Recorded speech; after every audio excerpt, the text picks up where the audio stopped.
보라 그래요. 우리 신명기 11장 20절 시작. 보라 내가 이날 복과 저주를 너희 앞에 두나니 그래요. 그리고 오늘 토라 포션은 복과 저주인데 이 복과 저주를 저와 여러분들이 선택하라 이겁니다. 선택하라. 그래서 저주를 받는 사람은 저주를 받는 쪽으로 선택을 하는 거고 복을 받는 사람은 복을 받는 쪽으로 선택을 하게 됩니다, 여러분. 그래서 최종적으로 맨 마지막에 이제 짐승의 표 사건과 그 다음에 하나님의 그 이름의 표 사건이 이렇게 연결되어지는데 전부 오늘 시작되는 말씀과 다 연관이 되어 있습니다. 그래서 앞으로 저와 여러분들이 당할 짐승의 표 사건을 지금 많이 두려워들 하는데 평상시에 준비된 사람은 하나도 두려울 게 없습니다, 여러분. 그래서 맨 마지막에 영적인 복과 저주를 선택을 하는데 자신들이 선택을 합니다, 여러분. 자신들이.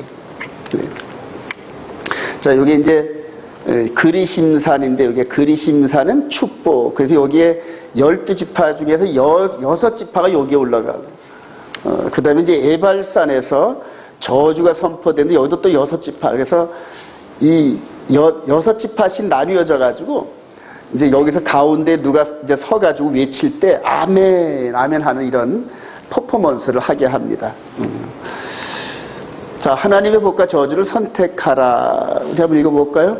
내가 시작. 내가 오늘 복과 저주를 너희 앞에 두나니 너희가 만일 내가 오늘 너희에게 명하는 너희 하나님 여호와의 명령을 들으면 복이 될 것이요 너희가 만일 내가 오늘 너희에게 명령하는 도에서 돌이켜 떠나 너희 하나님 여호와의 명령을 듣지 아니하고 본래 알지 못하는 다른 신을 따르면 저주를 받으리라. 복을 받는 일을 하는 것과 저주를 받는 일을 이게 딱 가르쳐 주셔요. 내 하나님 시작. 내 하나님 여호와께서 내가 가서 차지할 땅으로 너를 인도하여 들이실 때에 너는 그리심산에서 축복을 선포하고 에발산에서 저주를 선포하라. 이거 보이나요, 이거요? 여기 사마리아 땅인데 여기가 에발산, 그리심산. 요 가운데 세겜이 있고 수가 보이나요, 여러분들? 눈 좋으시네. 그래요. 이렇게 해도 요 지역에 사마리아 지역, 사마리아 지역이고 여기가 이제 예루살렘, 베들레헴 이 지역입니다. 그래서 자, 여기에서 복과 저주를 선포하라 그래가지고 아까도 본 것처럼 이렇게 복과 저주를 선포하고 가운데가 이제 세켐인데 여기가 그 성경적으로 아주 중요한 그런 땅입니다. 나중에 야곱의 우물이 여기 있고 그다음에 이제 자, 사마리아 이 똑같은 지역에서 그러니까 축복과 저주가 선포되어지는 이 땅에서 1500년 후에 이 사건이 일어나는 겁니다. 요한복음 4장 3절 시작. 유대를 떠나서 다시 갈릴리로 가실새 사마리아를 통과하여야 하겠는지라. 사마리아에 있는 수가라는 동네에 이르시니 야곱이 그 아들 요셉에게 준 땅이 가깝고 거기 또 야곱의 우물이 있더라. 그래요. 자, 우리 예수님께서 이쯤이 이제 갈릴리 바다예요. 갈릴리 바다에서 사역을 하시다가 매년 절기 때마다 이렇게 돌아서 이렇게 여리고로 돌아서 이렇게 오는 길도 있는데 그때 당시에 사람들이 사마리아 지역을 통과를 안 한다는 거예요. 사마리아 지역을. 그래서 돌아서 이렇게 오는데 요때는 사마리아 지역으로 통과해가지고 예루살렘을 올라오시는 그 길이었습니다. 그때요 에발산과 그리심 사이에 세겜이라는 동네 옆에 수가라는 동네가 있는데 여기에서 이제 사마리아 여인과의 스토리가 전개되는 겁니다. 자, 예수께서 시작. 예수께서 길 가시다가 피곤하여 우물 곁에 그대로 앉으시니 때가 6시쯤 되었더라.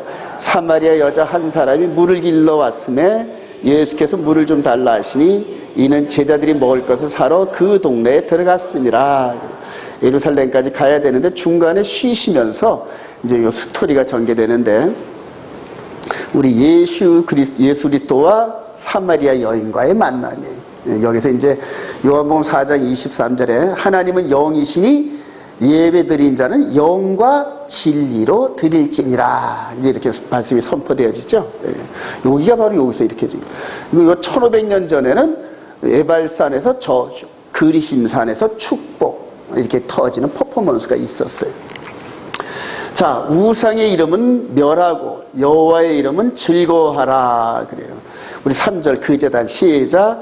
그 제단을 헐며 주상을 깨트리며 아세라상을 불사르고 또 그 조각한 신상들을 찍어 그 이름을 그곳에서 멸하라.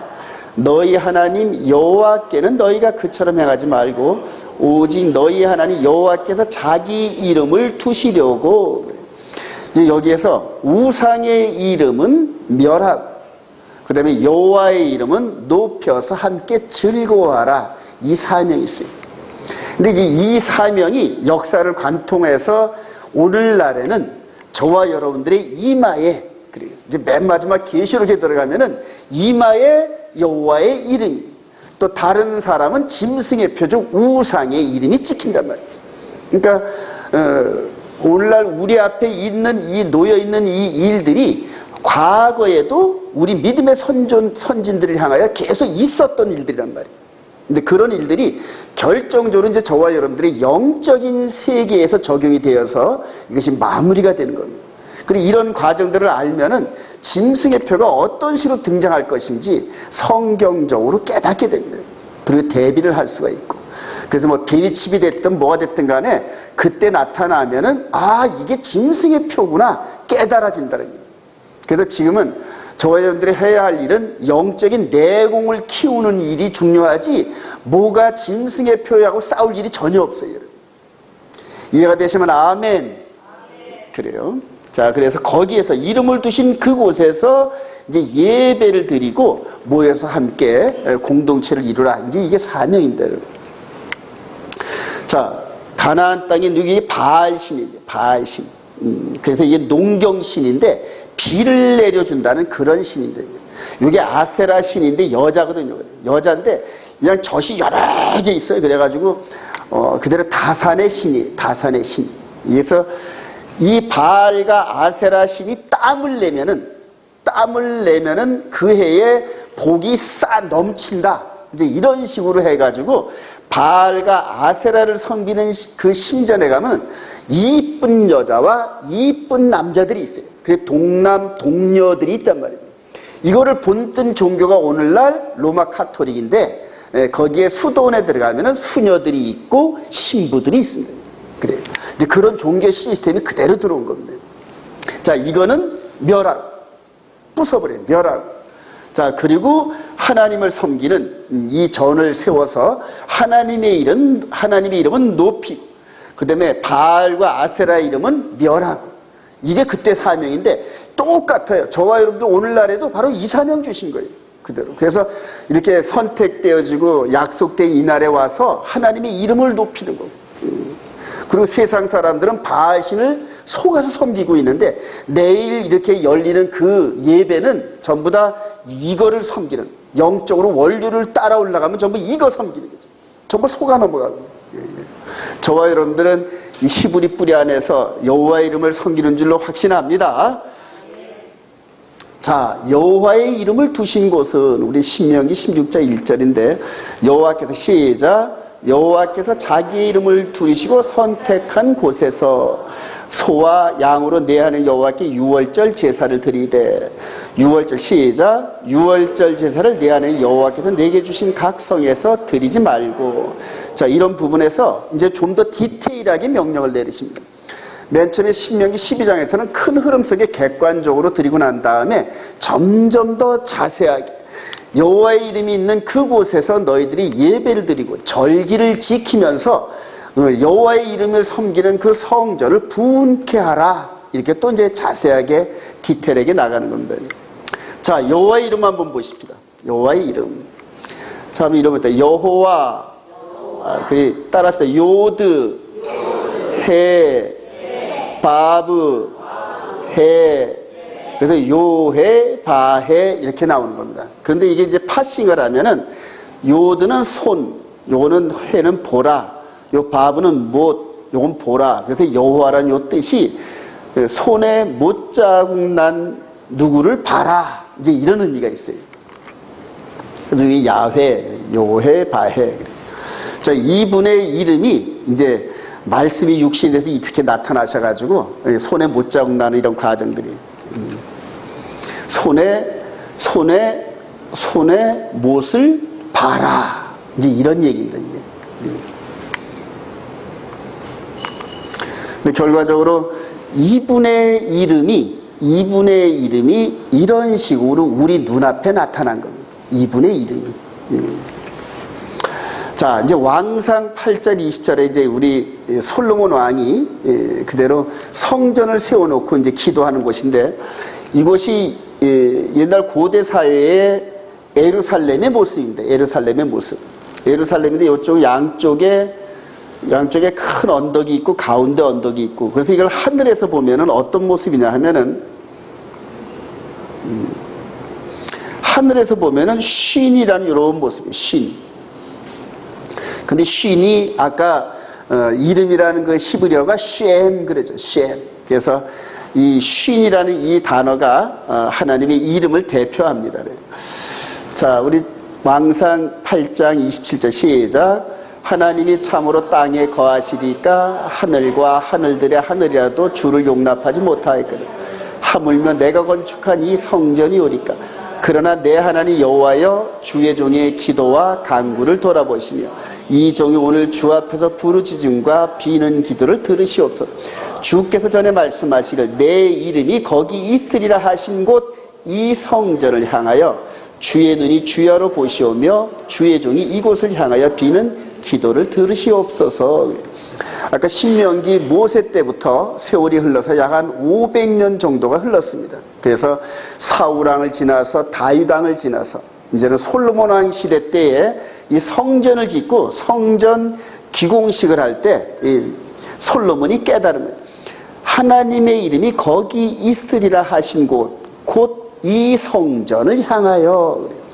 그러니까 이 성전이 쓴 곳이 바로 예루살렘 여기인데, 이제 우리가 이제 지금 이제 나중에 성지순례 내가면은 모스크가 있는 곳이고 이게 동예루살렘입니다. 자, 이곳에 솔로몬 성전을 짓고 지금 기도를 하는 그런 장면입니다. 그리고 이곳에 하나님의 이름이 있다. 성전을 지으시고 성전을 짓고, 그리고 이곳에 하나님의 이름이 있다 그래요. 그리고 이때로부터 한 1000년 후쯤에 하나님의 이름이 우리 가운데 나타나는데 어떤 식으로 나타난다? 이런 식으로 나타납니다. 이런 식으로. 그래서 여기 요 패가 요 야훼의 줄임말로 예슈와 하 나사렛, 그 다음에 와 멜렉 하 예후다. 이래서 유대인의 왕 예슈와, 이런 식으로 로마 군병들의 팻말을 붙였어요. 그래서 여기에 요 자가 이렇게 보이면서 이거를 알고, 이게 무슨 의미인지 알고 있었던 바리새인들이 이 팻말 치워달라 그런 건데, 그랬는데 본디오 빌라도가 내가 쓸 것을 썼으니 더 이상 잔소리 마라, 이런 식으로 얘기했던 겁니다. 자, 이렇게 해서 여호와의 이름을 두신 이곳, 그래요. 그래서 1500년 전에 내 이름의 둘 곳에서 말씀하셨던 그 하나님이 역사가 흘러서 1500년 후에 이런 식으로 나타나게 하시려고, 즉 여호와의 이름이 이렇게 나타나게 하려고 모세 백성들을 통해 미리 준비케 하시고 열왕기 상하를 거치면서 예루살렘을 중심으로 계속적으로 이 말씀을 이렇게 운행하신 겁니다. 이분이 오게 하시려고 미리 정지 작업을 한 거란 말이에요. 그래서 히브리서에 보면은 성전의 모든 제사 행위와 예법이 이분을 향한 모형과 그림자 역할을 하는 거랍니다. 그리고 이제 앞으로 보시겠지만 이분의 보혈의 피가 우리 마음에 뿌려지고 이분의 십자가가 우리 마음 안으로 들어오고, 그리고 이제 저와 여러분들이 성전이 되어서 어디서든지 예배를 하고 함께 모여 기도할 때 기도를 들어 응답하신다. 할렐루야. 그래서 나중에 보면 이제 이렇게 열왕기상 8장을 이렇게 한번 여러분들 스쳐보면은 솔로몬이 얼마나 기도를 자세하게 하는지, 이방인들도 이곳을 향하여 기도할 때 들어 응답하소서. 그래서 이스라엘과 이방인들이 동시에 이 전을 향하여 기도할 때 들어 응답하신다. 믿어지시면 아멘. 그래서 기도할 때 여러분들 이 말씀을 붙잡고 기도하세요. 이런 말씀을, 확신을 가지고 붙잡고 기도하세요. 자, 여호와의 이름이 이 육신으로 나타나신, 그래요. 마태복음 1장인데 21절 시작.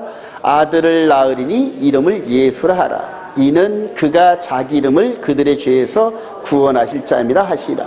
보라, 처녀가 잉태하여 아들을 낳을 것이요 그의 이름은 임마누엘이라 하리라 하셨으니 이를 번역한즉 하나님이 우리와 함께 계시다 함이라.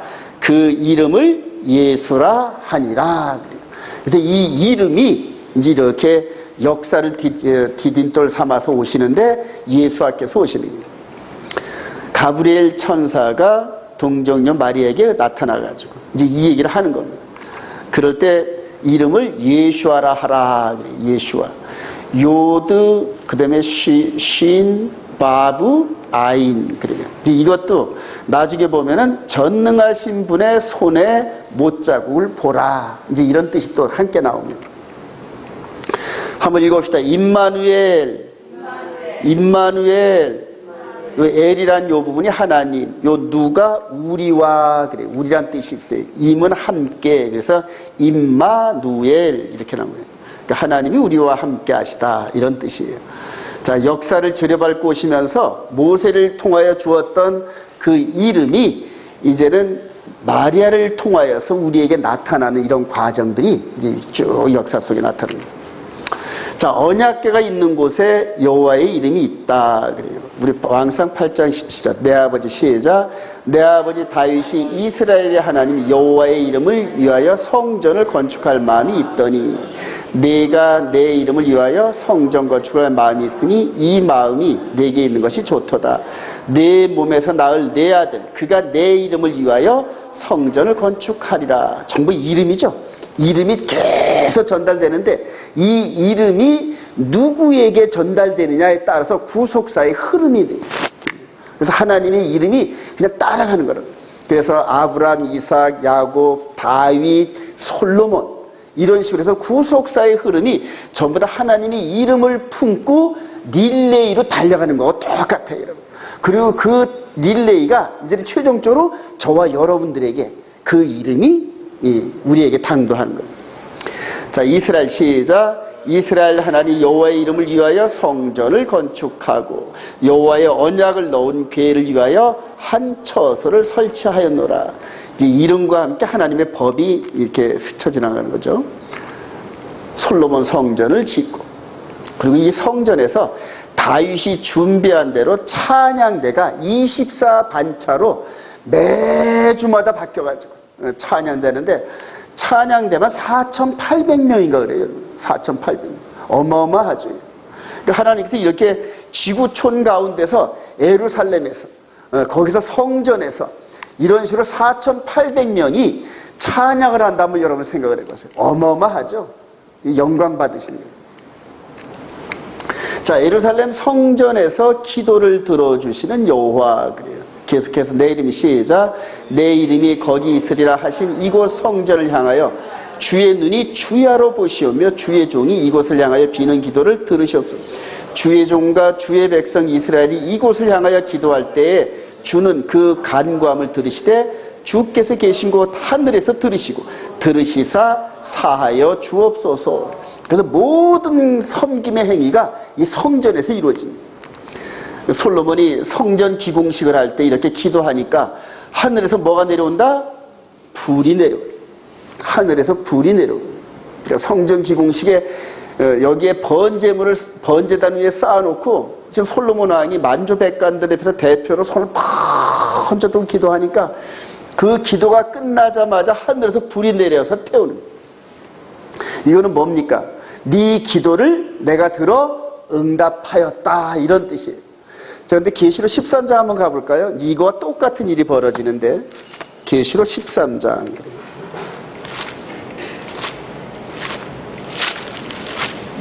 그래서 여러분들이 계시록을 공부할 때 전부 다 이렇게 역사적인 배경에서 이렇게 비교해가면서 보면은 쉽습니다. 자, 계시록 13장 우리 11절. 내가 보매 시작. 내가 보매 또 다른 짐승이 땅에서 올라오니 어린 양같이 두 뿔이 있고 용처럼 말을 하더라. 그가 먼저 나온 짐승의 모든 권세를 그 앞에서 행하고 땅과 땅에 사는 자들을 처음 짐승에게 경배하게 하니 곧 죽게 되었던 상처가 나은 자니라. 큰 이적을 행하되 심지어 하늘을 사람들 앞에서 불이 하늘로부터 땅에 내려오게 하고. 그래서 이런 솔로몬 시대 때 이렇게 해서 불이 내려왔다는 건 뭐냐 하면은 하나님께서 솔로몬의 기도를 들으신다, 이렇게 외적 표현이기 때문에 솔로몬 왕의 권위가 어떻게 될까요? 어마어마하게 올라가겠죠. 여러분들 지금 제가 예를 들어서 손을 번쩍 들고 기도하는데 하늘에서 불이 내려온단 말이에요. 그럼 여러분들이 저를 볼 때, 아, 권 목사님은 정말 하나님께서 인정하시는 목사야, 이제 이렇게 될 거 아닙니까? 마찬가지로 앞으로 되어질 일 가운데서 이렇게 하늘에서 불을 내려오게 하는 그런 인물이 등장하는데, 이게 보니까 계시록 13장에서 안 좋은 쪽의 사람이에요. 이게 안 좋은 쪽의 사람. 그래서 제3성전 세워가지고 이런 식으로 퍼포먼스에서 전 세계 사람들을 어떻게 한다? 그냥 속여놓은 거예요.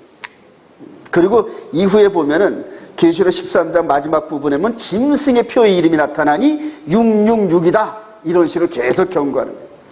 그러니까 역사 속에서 이런 일들이 있었던 것을 마귀가 흉내를 내면서 사람들을 속여넘긴단 말이에요. 이렇게 솔로몬 시대 때 성전처럼 하나님께서 권위를 부어주셨다, 이렇게 해가지고 이스라엘 사람들을 속이고 이스라엘의 종교인들을 속이고 그리고 전 세계 사람들을 속이는 일들이 마지막에 짐승의 표 사건과 밀접한 연관이 있어요. 그래서 영적인 눈을 부릅뜨고 성경 보시기 바랍니다. 자, 성전에 계시는 여호와를 송축하는, 그래서 이 시편 전체가 이 성전을 향하여 성전에 계시는 여호와의 이름을 송축하는 이런 일들이 전부 시편을 읽을 때마다. 그리고 오늘날도 저와 여러분들이 이 복음성가라든가 찬송을 할 때 전부 시편에 있는 가사들을 전부 다 이끌어내잖아요. 성령의 영감을 받은 가사들이란 말이에요. 계속 찬양합니다. 이 성전에서 계속 그냥 하나님의 영광을 드러낸 찬송이, 이거 보세요. 이렇게 해가지고 여기에 각종 악기와 나팔과 이런 걸로 해가지고 그냥 이런 얼마나 이게 저 영광스럽게. 그런데 이제는 저와 여러분들이 이들보다 더 아름다운 찬송을 하나님께 올립니다. 할렐루야. 게임이 안 될 정도로. 그래서 교회도 이제 성가대가 연합이 돼야 되고 이제 막 그렇게 해야 될 것 같아요. 이번에 저와 여러분들이 이스라엘 가게 되면은 이스라엘이 뒤집어질 겁니다. 할렐루야. 여태까지 이렇게 인원수가 많고 적은 게 문제가 아니에요. 마음 안에서 하나님의 계명과 예수를 믿는 그런 백성들이 딱 결집돼 가지고 그 백성들이 똘똘 뭉쳐서 가는 이런 멤버들이 없었어요. 여태까지. 이제 저와 여러분들이 예루살렘에 가서 기도하고 한 바퀴 돌 때마다 가는 곳곳마다 그냥 히브리 찬송과 복음성강과 하면서 그냥 찬양과 기도로 그 가는 곳곳마다 이렇게 영광을 심고 오면은 그 다음부터 영적인 고속도로가 뻥뻥 뚫릴 줄로 확신합니다. 제가 봤던 비전이 바로 그런 거였습니다, 여러분. 그래서 이 마음 안에서 정말로 하나님께 영광을 돌리는 이러한 그 찬양대, 그 찬양하는 그룹들, 그래요. 자, 근데 이제 절기 때마다 성전으로 모이는 백성들인데, 우리 신명기 16장 14절 시작. 절기를 지킬 때는 너와 네 자녀와 노비와 네 성중에 거주하는 레위인과 객과 고아와 가부가 함께 즐거워하되 너희 가운데 모든 남자는 1년에 3번 곧 무교절과 7.7절과 초막절에 내 하나님 여호와께서 택하신 곳에서 여호와를 배웁되 빈손으로 여호와를 배웁지 말고 각 사람이 내 하나님 여호와께서 주신 복을 따라 그 힘대로 드릴지니라. 그래요. 누가복음 2장 41절 시작. 그의 부모가 해마다 6월절이 되면 예루살렘으로 가더니 예수께서 12살 되었을 때 그들이 이 절기의 관례를 따라 올라갔다가 1500년 동안 이스라엘 백성들이 그 절기 시스템을 계속 지킵니다. 그런데 이 절기는 하나님께서는 절기를 먼저 정하시고 사건을 일으키십니다. 근데 우리 인간들은 사건이 일어난 것을 기념하여 절기를 지키잖아요.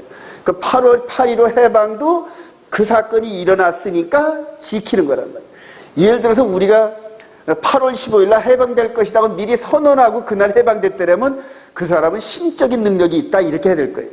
하나님께서도 이렇게 절기의 날짜들을 미리 다 정해놓으시고 이스라엘 백성들로 하여금 계속 절기를 지키게 하시고 드디어 예수와께서도 12살 되었을 때 이 절기의 관례를 따라 그래요. 이런 식으로 계속 절기가 지켜나간단 말이에요. 이렇게 허벌판에 있었던 요 모리아 산이 있었던 요것이 그대로 아브라함 때는 여기에 사람이 거의 살고 있지 않았던 동산이었단 말이에요. 모리아 산, 여기가 모리아 산이었었는데 그대로 다윗과 솔로몬 시대 때 성전이 지어지면서 이스라엘 각지에 흩어져 사는 백성들이 절기 때마다 3번씩 모여들기 시작하니까 사람들이 모이고 돈이 모이고 모든 정치 권력이 모이고 하다 보니까 여기가 번화가가 될 수밖에 없어요, 여러분. 그러니까 이스라엘의 중심인데 이스라엘 백성들이 전 세계로 퍼져나가면 퍼져나갈수록 더 많은 사람들이 묻혀서 들어오는 거예요. 그리고 지금은 이스라엘 백성들이 아니더라도 예수를 믿으면 전부 다 여기 한번 꼭 가고 싶어 하잖아요. 그래서 이스라엘은 모리아산 사건 이후로 계속적으로 전 세계의 이목이 집중되는 장소예요. 하나님의 이름이 이곳에 있어요. 이곳에. 자, 이렇게 해서 계속 모여서 왔다 갔다 하는 그것이 1500년 흐르고 나니까 예수께서도 12살 때 함께 이들에 묻혀서 따라 올라가서 왔다 갔다 하시고 그리고 이스라엘의 절기가 유월절, 무교절, 초실절, 오순절 이런 식으로 날짜가 미리 정해진 상태로 계속 이스라엘 백성들은 계속 지켜나갑니다. 이제 가을절기, 봄절기. 그래서 이 절기가 너무너무 중요해요. 그러니까 하나님께서 구속사를 이루는 이 브루프린터 청사진이었단 말이에요. 근데 이것을 지금 교회에서 전부 폐했다 이런 식으로 안 지키고 있으니까 예루살렘으로 중심으로 지금 돌아가는 하나님의 구속사를 읽어내지를 못하는 거예요.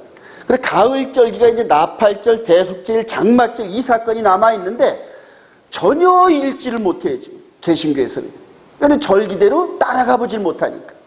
근데 저와 여러분들, 특히 우리 한 6, 7년 이렇게 절기 따라온 우리들은 이제 이 가을절기나 이런 것들이 다가오는 게 몸으로 느껴져요.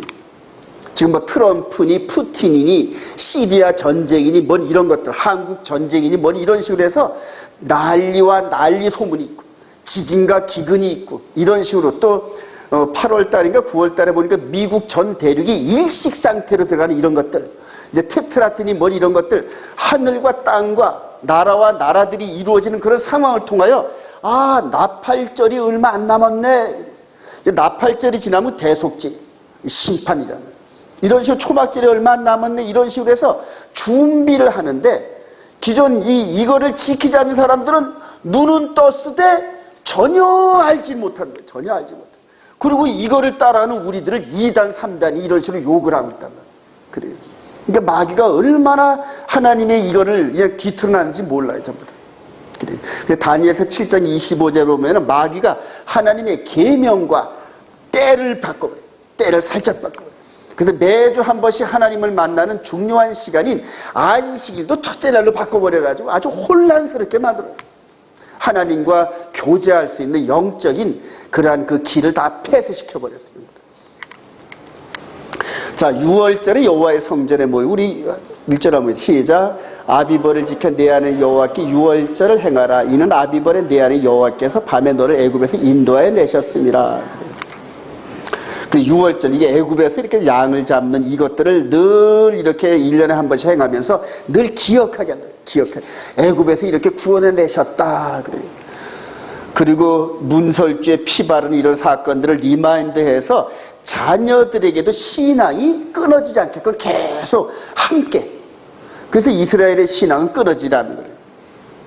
그리고 또 6월절 세대를 이렇게 함께 하다가 어느 때 이렇게 보니까 우리 주님이 12제자와 함께 6월절 세대를, 이때 당시 누구든지 다 6월절 세대를 하는 그 시간대에 6월절 세대를 하시더란 말이에요. 그래 갑자기 포도주를 이렇게 했더니 이거는 새 언약의 피다, 또 이거는 내 몸이다, 이런 식으로 하시고 난 다음에 그 이튿날 날이 밝으면서 이제 베드로에게 발도 씻기고 하시더니 그 이튿날 느닷없이 잡혀가지고 이렇게 십자가에 뻥 뽕냥들을 못 박히는 이게 유월절. 1500년 동안 이렇게 지켜오는데 어느 한 구석에서 이분이 등장하시더니 유월절 양 잡아서 죽는 그 시간에 이분이 운명을 하시더라. 그러니까 그림자가 실체적으로 나타나셨단 말이에요. 그래요. 이해가 되시면 아멘. 그러니까 하나님께서 이렇게 유월절을 제정하신 이유가 이분을 위해서 이렇게 미리 이 양탄자를 깔아놓는 거란 말이에요. 이 절기가.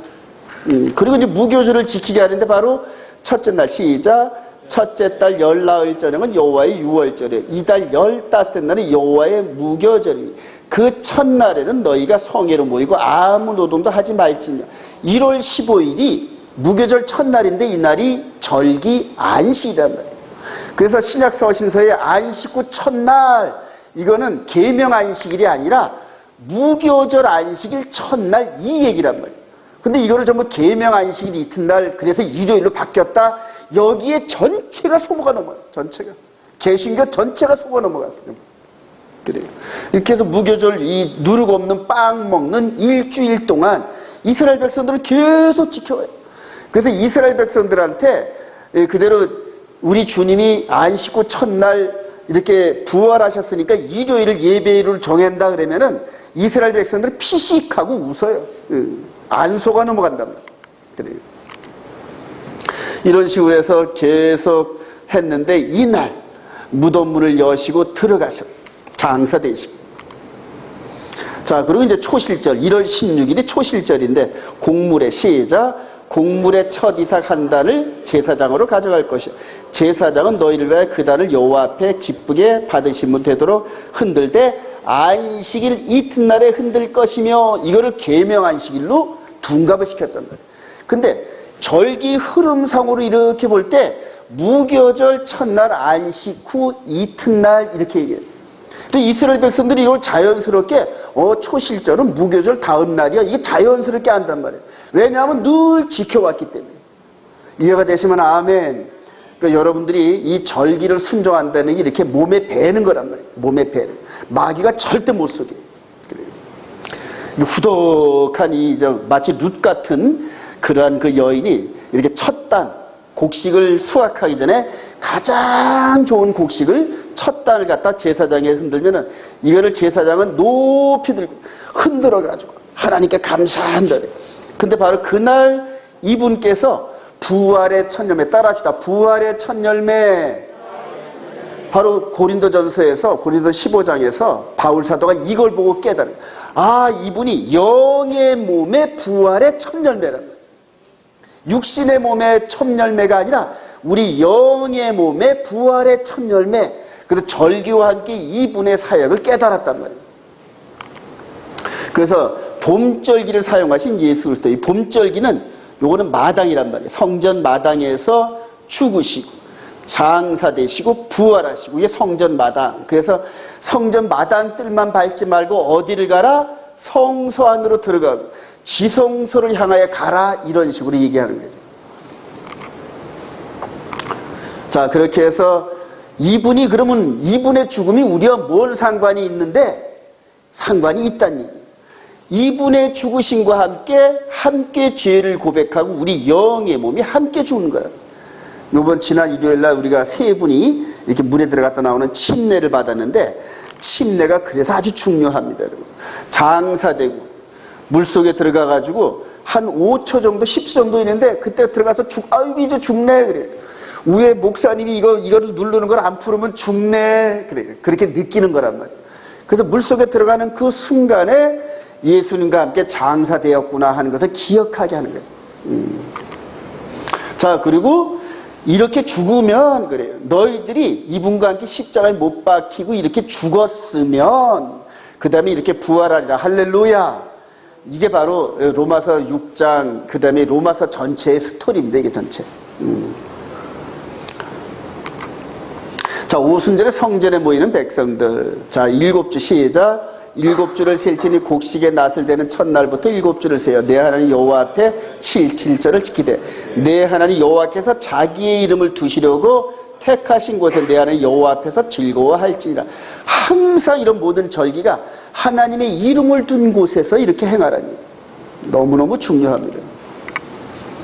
그러니까 곡식을 거두면서 즐거워하고 빵 2개를 가지고 오순절 이제 제사를 드리는데 이게 바로 이스라엘과 이방인의 연합이라는 그런 의미예요. 그래서 성령님으로 말미암아 이스라엘과 이방인이 연합되어집니다. 그리고 이 오순절날 이렇게 시내산에서 말씀을 주셨던 그 하나님께서 이제는 성전에서 120문도에게 성령을 기름 붓듯이 부어가지고 말씀을 두 돌판에 기록하신 하나님이 예수를 믿는 각 사람의 마음 안에 들어가서 마음판에다 계명을 기록합니다. 계명 기록.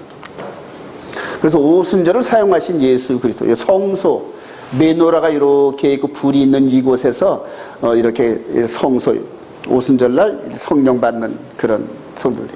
자, 오순절까지 사용하시고 그 다음에 이제 나팔절, 대속제일, 초막절은 이제 미래를 향하여 내비두셨어요. 이게 이제 다니엘서 9장 27절에 한일회와 관계 있습니다. 한일회와. 자, 7월 시작. 7월 곧 그 달 1일로 안식일을 삼을지니 이는 나팔을 불어 기념할 날이여 성회라. 나팔을 불죠. 나팔을 부는데 이거는 이때로부터 10일 후에 심판이 있으니 준비하라 그리고 경고하는 거예요. 그래서 계시록 입구에 들어가다 보면은 계속 나팔이 7개가 계속 나팔. 그러고 난 다음에 이제 대접재앙이 나오잖아요. 7나팔, 7 대접재앙. 이게 이제 계시록의 스토리인데 바로 이거와 절기와 연관되어 있어요. 자, 대속제일을 지켜라. 7째 달 시작. 7째 달 열흘날은 속죄일이 너희는 성회를 열고 스스로 기록게 하며 여호와께 화제를 드리고 요날 하루 1년에 한 번씩 이스라엘 백성들이 금식을 합니다. 금식을 하면서 자기 죄를 회개하고 이게 어딥니까? 레위기 16장과 관계되어 있어요. 그래서 아론 대제사장이 지성소 들어가가지고 이렇게 여러 가지 일들을 합니다. 그래서 2 양을 선택해서 한 양은 먼저 죽이고 이 피를 가지고 지성소에 들어가. 한 양은 아사살 염소라 해가지고 나중에 이제 절벽에서 떨어뜨려버려요. 그래서 먼저 죽은 양의 피를 가지고 들어가. 나와가지고 이스라엘의 모든 죄수를 요 염소에다 안수를 해버려요. 그래서 요 양은 반드시 죽어야 돼요. 반드시 죽어야 돼요. 그러면서 아사살 양을 정한 사람이 광야로 끌고 가가지고 요걸 떨어뜨리는 절벽이 따로 있습니다. 그래서 떨어져가지고 이게 산산조각이 나서 그냥 그대로 죽습니다, 이게. 자, 그런데 이렇게 아사살 양처럼 죄를 지고 떠나가실 이분이 보라, 세상 죄를 지고 갈 하나님의 어린 양이다. 그래서 이 양과 이 양이 이렇게 대조되는 거예요. 한번 읽어봅시다. 시작. 이튿날 요한이 예수께서 자기에게 나오심을 보고 이르되 보라, 세상 죄를 지고 가는 하나님의 어린 양이로다. 이 요한의 눈에는 영이 열려서 보이는데 다른 사람 눈에는 그냥 사람이. 그래서 저와 여러분들이 이렇게 요한처럼, 침례 요한처럼 영의 눈이 열리기를 소망합니다. 영의 눈이 열려야 마지막 때를 이길 수 있어요. 그리고 이분이 2번째 나타나셔서 아론 대제에 나타나가지고 이제는 아사셀 양을 그대로 절벽에 떨어뜨린 것처럼 사탄 마귀를 전부 지옥불에 밀어넣어요. 그게 이제 계시록 20장의 스토리인데. 그래서 계시록에 이것이 어려운 게 아니에요. 전부 다 하나님 말씀대로 이름을 둔 곳에서 절기 시스템 따라가 본 사람들은 몸에 저절로 와요. 그러니까 그 반응과 이런 말씀이 이게 그냥 느껴집니다. 자, 히브리서 9장 24절 시작. 그리스도께서는 참것의 그림자인 손으로 만든 성소에 들어가지 아니하시고 바로 그 하늘에 들어가사 이와 같이 그리스도도 많은 사람의 죄를 담당하시려고 단번에 들이신 바 되셨고 구원에 이르게 하기 위하여 죄와 상관없이 자기를 바라는 자들에게 2번째 나타나시리라. 2번째, 즉 대제사장이 2번째 지성소에 들어갔다 나와가지고 그대로 아사살 양에게 안수하고 보내는 그런 장면인데, 히브리서 기자가 2번째 나타나실 때는 죄가 없는 사람들, 그러니까 죄와 상관없는 사람들을 영접하고 죄 있는 자들을 전부 다 쓸어버리는 심판. 절이로서 산 자와 죽은 자를 심판을 오시는 이런 장면. 바로 이 날이 얼마 안 남았기 때문에 지금 나팔로 계속 경고하래. 나팔을 계속 경고하래.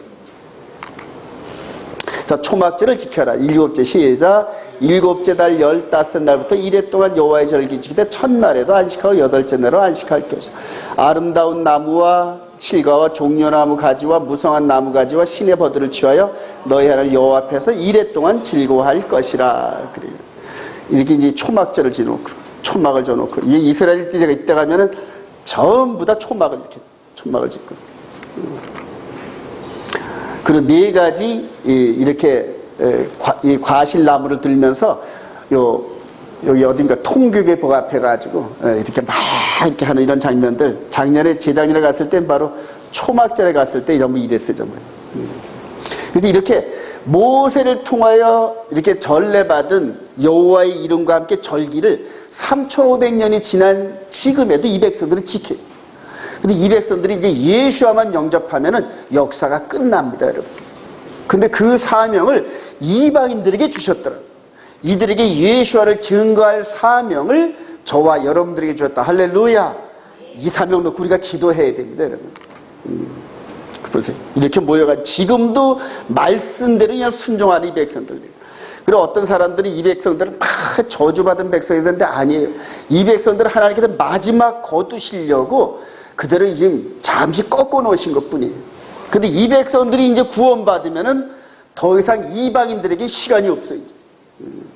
그래서 여러분들 자녀나 여러분들의 부모, 형제들 중에 아직 예수와 영접 안 한 사람들, 예수를 영접했어도 이 말씀 안에 안 들어온 사람들을 위해서 여러분들 기도 많이 하시기 바랍니다. 이제 역사의 끝자락이 얼마 안 남았어요, 지금. 바로 이렇게 초막절 이런 장면들이 장차 저와 여러분들이 이렇게 계시록 19장 여기에 혼인잔치 자리 이런 거와 이제 연관되어 있습니다.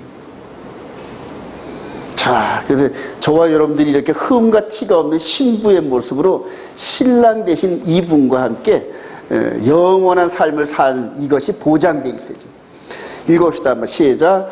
우리가 즐거워하고 크게 기뻐하며 그에게 영광을 돌리세 어린 양의 혼인기약이 이르렀고 그의 아내가 자신을 준비하였으므로 그에게 빛나고 깨끗한 세마포옷을 입도록 허락하니 이 세마포옷은 성도들의 옳은 행실이로다 하더라. 이 세마포옷은 성도들의 옳은 행실이에요. 이런 옷이 아니라 영의 몸을 덮는 옷이 의의 옷이란 말이에요. 그래서 예수 그리스도 안에서 우리 영의 몸이 하나님의 말씀을 그대로 순종하며 살아가는 이런 과정이 바로 성도들의 옳은 행실이에요. 그래서 얼마나 거룩한지 몰라요. 얼마나 거룩한지. 성전의 기능이 우리 마음 안에서. 그래서 한번 봅시다. 요한복음 2장 이후에 예수께서 시작. 예수께서 대답하여 이르시되 너희가 이 성전을 헐라 내가 사흘 동안에 일으키리라. 그러나 예수는 성전된 자기 육체를 가리켜 말씀하신 것이라. 이제 보이는 성전이 마음 안으로 들어오는 영적인 트랜스포메이션인데 우리 히브리서로 한번 가봅시다. 히브리서 9장. 이제 이거를 잘못 이해해가지고 지금 이 유대 백성들이 많이 헷갈려하고 히브리 뿌리 토라를 한다는 분들도 헷갈리는 겁니다. 지금요. 이 히브리서 9장 1절 한번 읽어봅시다. 첫 언에게도 시작. 첫 언에게도 섬기는 예법과 세상에 속한 성소가 있더라. 우리 9절 시작. 이 장막은 현재까지의 비우니 이에 따라 드리는 예물과 제사는 섬기는 자를 그 온전하게 할 수 없나니 이런 것은 먹고 마시는 것과 여러 가지 씻는 것과 함께 육체의 예법일 뿐이며 개혁할 때까지 맡겨둔 것이니라. 개혁할 때까지. 즉 변환되는 포인트가 있는데 바로 11절 시작.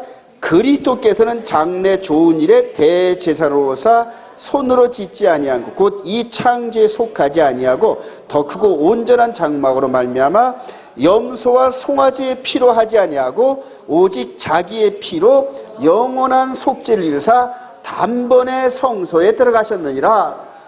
이전에 성막에서 드리던 이런 제사나 이런 것들은 인간이 드리면서 하나님의 이름이 있는 그 성전이 이렇게 타락해. 그러니까 인간이 만지는 건 다 타락하게 돼 있어요. 그래서 우리 주님이 나타나시고 이제는 여기까지가 보이는 성전의 역할이었다. 이제는 끝. 그래요. 그리고 이 성전 헐어라. 내가 며칠 만에 3일 만에 다시 태운다. 할렐루야. 이게 바로 트랜스포메이션, 즉 개혁의 때란 말이에요. 그러니까 보이는 육신의 예법에서 영의 예법으로 트랜스포메이션 되는 요 포인트인데 이거를 잘못 잡으면 망하는 결과가 나와요. 그래서 여러분들이 히브리서 이런 부분들을 잘 읽으셔야 돼요. 그래서 이분이 십자가에서 죽으면서 이분의 보혈의 피가 영혼의 속건제물이 되어서 우리 영이 지은 죄를 속죄할 수 있는 길을 열어주셨다. 할렐루야. 그러면서 하나님의 계명이 우리 마음판에 오순절날 들어오신 거예요. 자, 하나님의 법궤 안에 두 돌판이 들어가 있는데 두 돌판이 들어간 그 안에 뭐가 있다? 여호와의 이름이. 할렐루야. 바로 보세요. 솔로몬 성전 때 여호와의 이름이 법궤 안에 있고 그래요. 그래서 예배를 드리는 그 시스템이 영적인 이 부분으로 변환되어서 우리 마음 안으로 들어오는 요 포인트가 계획의 때란 말이에요. 그리고 우리 주님께서 바로 이걸 만드시기 위해서 이 성전을 헐어라. 내가 3일 만에 다시 세우리라. 자, 그렇게 해서 너희는 시작. 너희는 너희가 하나님의 성전인 것과 하나님의 성령이 너희 안에 계신 거 알지 못하는 누구든지 하나님의 성전을 더럽히면 하나님이 그 사람을 멸하시리라. 하나님의 성전은 거룩하니 너희도 그러하니라. 즉 성전의 기능이 솔로몬이 지었던 성전의 기능이 말씀 안으로 마음의 이 법이 기록되면서 사람의 마음 안, 즉 영혼의 공간 안으로 들어가는 거예요. 이게 비밀이란 말입니다. 할렐루야. 이게 영적인 눈이 열린 사람만 볼 수 있는 이 비밀인데 이 밖에서 섬겼던 이스라엘 백성들은 게임이 안 될 정도로 저와 여러분들이 영으로까지도 죄를 안 짓는 그런 섬김을 받는 게 바로 이 계획의 때란 말이에요. 그리고 이 안에 누구의 이름이 있다? 여호와의 이름이. 할렐루야. 이게 영적 비밀. 그래서 여호와의 이름이 이제는 겉에 보이는 성전에 머무르시다가 예수 그리스도로 말미암아 믿는 자의 마음 안의 세계로 들어가는 거예요. 이거를 깨달은 자들이 여호와의 이름이 내 안에 있기 때문에